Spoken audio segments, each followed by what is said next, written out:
Hi, today I would like to introduce a 210X, Hitachi's first excavator with machine control. So let me tell you something about the special features of this machine. So machine control, what does it actually mean?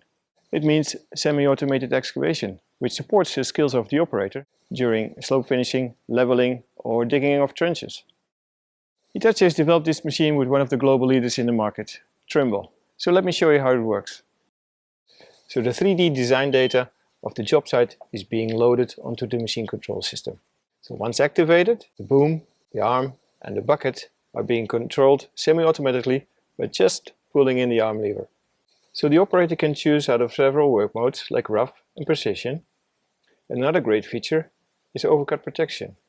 So once set, the machine prevents the bucket from passing this predetermined precision. So we have a sensor in the machine, on the boom, the arm and the bucket. At the back of the machine you will find the two satellite receivers. And here you will find the newly developed control valve. So the new 210X perfectly fits into today's ICT construction job site. And it provides the customer with higher accuracy, improved productivity at lower cost.